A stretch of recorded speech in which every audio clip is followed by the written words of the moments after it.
Hello everyone. Now that our new topic is binomial theorem. Binomial theorem और वो भी किस केस के लिए? पॉजिटिव इंटीग्रल इंडेक्स के लिए. पॉजिटिव इंटीग्रल इंडेक्स का मतलब हमारे पास पावर 1 होगी, 2 होगी, 3 होगी, मतलब that means we can say natural numbers. ठीक है, तो पॉजिटिव इंटीग्रल इंडेक्स के लिए हम करेंगे. ठीक है, इज इट क्लियर? तो लॉन्ग लेट अस स्टार्ट. सबसे पहले तो ये कि आप जानते हो कि बाइनोमियल का मीनिंग क्या होता है. ठीक है, binomial means bi means to.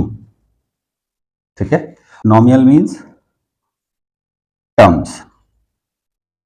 तो that is two terms, a combination of a collection of two terms. For example, जैसे सपोज कर लीजिए हमने लिख दिया एक्स प्लस वाई, हमने लिख दिया एक्स माइनस वाई. अब जैसे हम पावर्स में अगर ले लें, मान लिया लिखा हुआ है X Y plus Y Z. इस तरह से हम एक लिख सकते हैं X square plus Y square और X cube minus Y cube, like this. तो ये इस तरह से हमें बाइनोमियल्स मिल रहे हैं, मतलब two terms which are connected by plus और minus sign that are connected. अब देखिए यहाँ पे एक्स वाई मल्टीप्लाई हो रहा है तो ये मोनोमियल ही है, ये वाई जेड मल्टीप्लाई हो रहा है, ये मोनोमियल है. जब टू मोनोमियल्स हमारे प्लस साइन के साथ कनेक्ट हो गए तो ये बाइनोमियल बन गया. ठीक है, आई होप यू अंडरस्टैंड. इस तरह से आप कुछ भी लिख सकते हैं, जैसे x y z plus p q r. अब ये टू टर्म्स हैं, वन टर्म सेकेंड टर्म, तो दिस इज ए बाइनोमियल. ठीक है, तो हम लोग आगे देखते हैं इस टॉपिक में पास्कल ट्राइंगल.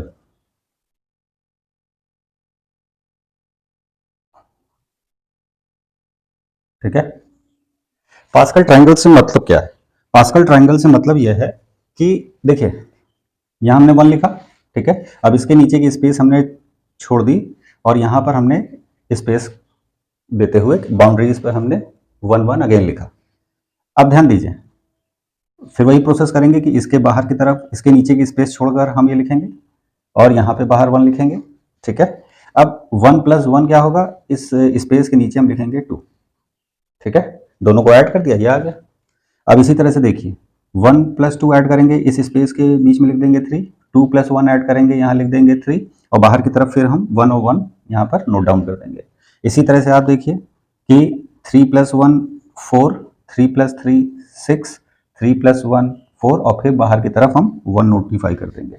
फिर हम देख रहे हैं four plus one five, four plus six ten, six plus four ten, four plus one five और बाहर की तरफ फिर हम वन नोटिफाई कर देंगे. फिर हमने क्या किया, five plus one six, fifteen, twenty, fifteen. तो आप इस तरह से आगे ये प्रोसेस कंटिन्यू कर सकते हैं जितने स्टेज तक आपको जरूरत है. ठीक है, अब इसको पास्कल ट्राइंगल क्यों कहते हैं? क्योंकि हमारे मैथमेटिशियंस थे, उन्होंने ब्लेस पास्कल उन्होंने दिया था. साथ में हमें ये नोट करना है कि उन्होंने ट्राइंगल टर्म क्यों यूज किया.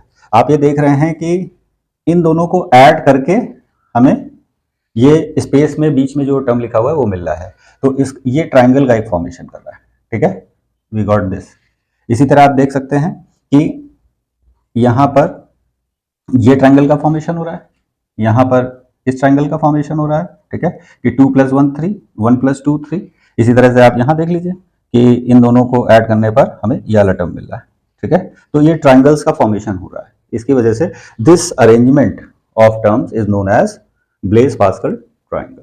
ठीक है, अब इसका यूज क्या है, व्हाट इज द यूज? ठीक है, इसका यूज हम करते हैं value of binomial coefficients, value of binomial coefficients find करने के लिए हम इस ट्राइंगल का यूज करते हैं. हम आसानी से और बहुत जल्दी we can write very easily. ठीक है, नोट. अब ये यहाँ पे आपको समझाना था इसलिए हमने इतनी दूर दूर और बड़ा बड़ा लिखा है, लेकिन आप बहुत ही आराम से जब आप लिखने लगेंगे तो आपको हैबिट हो जाएगी. You will be in routine how to use. तो देखिए हम कितने छोटे से में इसको लिख रहे हैं. हमने वन लिखा, फिर हमने 11 लिख दिया, फिर 1 2 1 लिख दिया, फिर हमने 1 3 3 1 लिख दिया, फिर हमने 1 4 6 4 1 लिख दिया. इस तरह से आप नंबर्स के बीच में गैप मत दीजिए, आप ऐड करते चले जाइए. आप जानिए कि हमको टू नंबर्स को ऐड करके करना है, लास्ट और मतलब स्टार्टिंग और लास्ट में हमें वन अटैच कर देना है.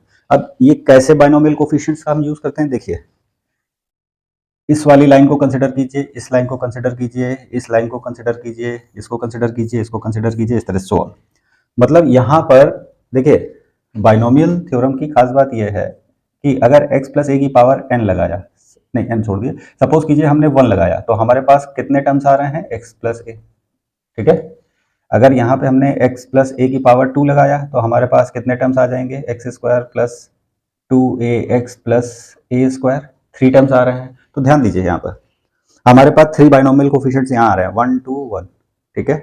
यहाँ पर हमारे पास 2 बाइनोमियल कोफिशिएंट्स आ रहे हैं 1 2, ठीक है।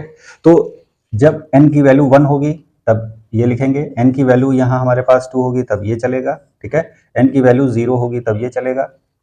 यहाँ पर n की वैल्यू 3 होगी तो देखिए 4 आ रहे हैं 1 2 3 4, ठीक है। n की वैल्यू जब 4 होगी मतलब 1 मोर, जितनी पावर होगी उससे 1 मोर जब केस होगा तो उस केस में तुरंत आप देख सकते हैं 1 2 3 4 5, तो n इज इक्वल टू 4 होने पे 5 टर्म्स हमारे पास एक्सपेंशन के आएंगे, सो ऑन। इस तरह से आप अब लाइन से आप बाइनोमियल कोफिशिएंट लिख सकते हैं। अब हम देखेंगे कि कैसे इसकी मदद से हम एक्सपेंशन लिखते हैं। अब देखिए यहाँ छोटे से 2 एक्सपेंशन लिखते हैं, उसको आप मैच कर सकते हैं। n इज इक्वल टू 1 है तो यहाँ पर n इज इक्वल टू 1 के लिए देखिए x का कोफिशिएंट भी 1 है, ठीक है, और a का कोफिशिएंट भी 1 है।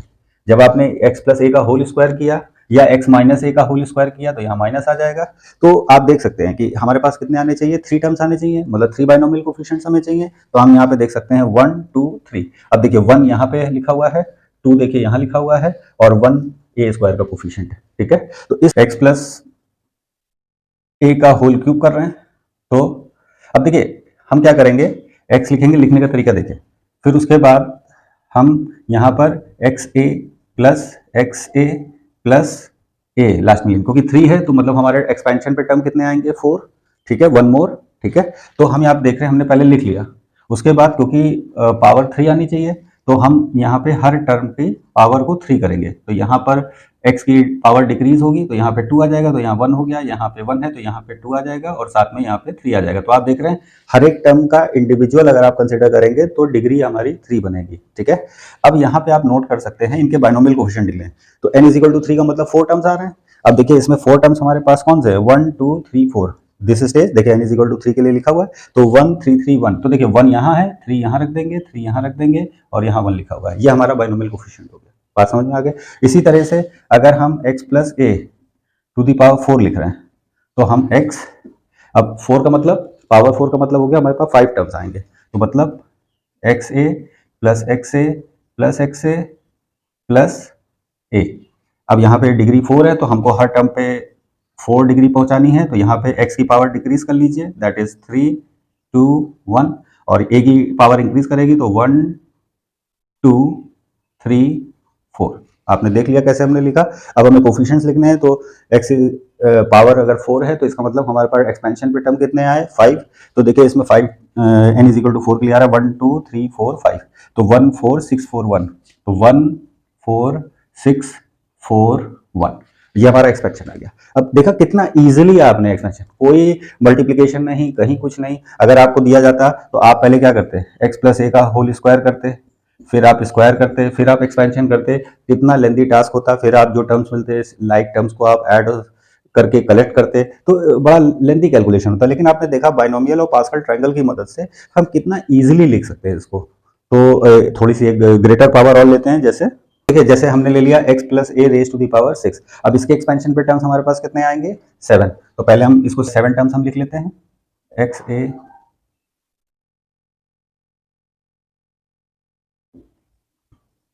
1 2 3 4 5 6 और ये लास्ट में a आ जाएगा, ठीक है।